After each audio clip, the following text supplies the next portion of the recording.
Bismillahirrahmanirrahim. Alhamdulillahi rabbil alamin. Wassalatu wassalamu ala rasulihil karim Sayyidina Muhammadin wa ala alihi wa sahbihi ajma'in. Muslimin muslimat rahimakumullah. Assalamualaikum warahmatullahi wabarakatuh. Alhamdulillah, syukur kita kehadrat Allah Subhanahu wa taala. Kita masih lagi berada di bulan Ramadan. Saya doakan semoga muslimin di luar sana dikurniakan kesihatan dan mudah-mudahan terus dapat beribadah kepada Allah Subhanahu wa taala, dan yang paling utama kita dapat malam Lailatul Qadar di 10 malam yang terakhir ni insya-Allah. Muslimin muslimat rahimakumullah. Hari ini izinkan saya untuk memberikan sedikit perkongsian, iaitu sepotong ayat Allah Subhanahu wa taala yang berbunyi, a'udzubillahi minasyaitonir rajim. Am hasibtum an tadkhulul jannata walamma ya'tikum mathalul ladzina khalau min qablikum massathumul ba'sa'u wad-dharra'u wa zulzilu hatta yaqula ar-rasulu wal ladzina amanu ma'ahu mata nasrullah ala inna nasrallahi qarib. Shadaqallahul azim. Yang bermaksud, apakah kamu mengira bahawa kamu akan masuk syurga padahal belum datang kepadamu, iaitu cobaan sebagaimana halnya orang-orang yang terdahulu sebelum kamu. Mereka ditimpa malapetaka dan kesengsaraan serta digoncangkan, yakni dengan bermacam-macam cobaan, sehinggalah berkatalah Rasul dan orang-orang yang beriman bersamanya, bilakah datangnya pertolongan Allah? Ingatlah, sesungguhnya pertolongan Allah itu amat dekat. Muslimin muslimat rahimakumullah, bersandar kepada ayat tadi, kita dapati bahawa ujian-ujian Allah berikan pada umat-umat terdahulu, bahkan sebelum umat Nabi Muhammad sallallahu alaihi wasallam, adalah ujian-ujian yang begitu hebat. Ujian yang mana Allah Taala membuktikan bagaimana kesabaran mereka melalui mengharungi cabaran-cabaran kehidupan. Selain pada nak menjelaskan pada mereka tentang keesaan Allah, nak menegakkan agama Islam, mereka berhadapan dengan berbagai-bagai rintangan, daripada kekeluargaan, daripada masyarakat, penghinaan, hinggalah peperangan. Dan itulah menyebabkan kekurangan harta, peperangan, kehilangan jiwa dan sebagainya.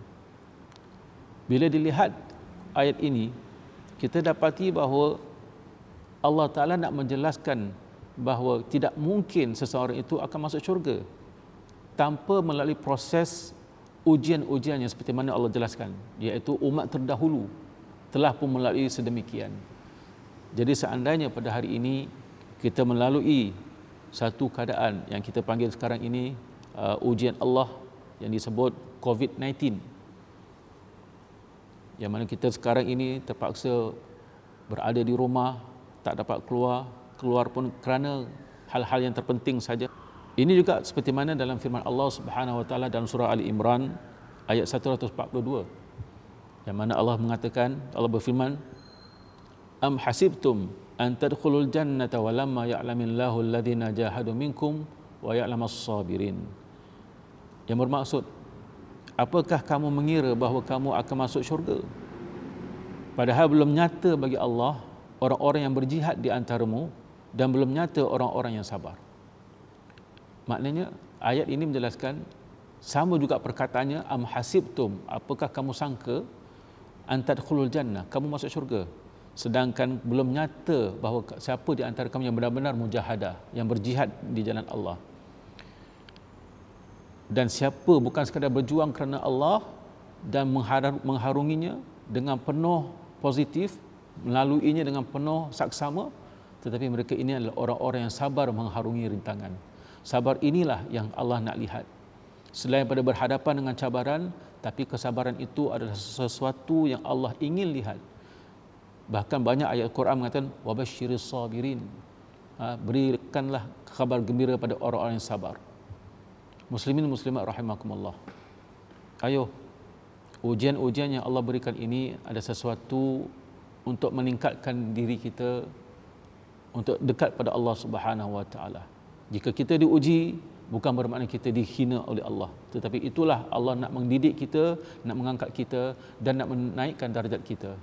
Itulah sebenarnya yang Allah nak berikan. Bukanlah satu ujian itu menyebabkan kita sehinggalah kita rasa Allah menghina kita, Allah tak suka kita dan sebagainya. Itu adalah satu prinsip pemikiran yang salah. Ujian yang Allah Ta'ala berikan ini adalah untuk menaikkan seseorang itu ke taraf yang lebih baik.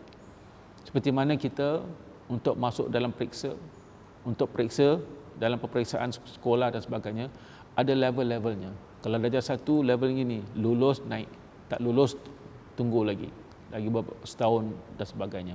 Begitulah orang-orang beriman, setiap tahun pasti ada ujian.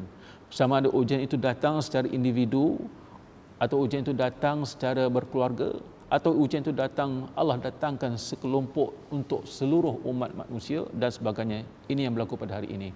Mudah-mudahan peringatan ini, ujian Allah ini adalah untuk mengingatkan kita bermuhasabah, meningkatkan diri, meningkatkan ketakwaan, di samping kita melalui dengan cabaran ini dengan penuh saksama, dengan keyakinan, dengan kesabaran, agar kita dapat mengharungi cabaran-cabaran yang mendatang, insya-Allah. Terima kasih. Mudah-mudahan Allah Ta'ala merahmati kita semua. Sekian, wabillahi taufiq wal hidayah. Wassalamualaikum warahmatullahi wabarakatuh.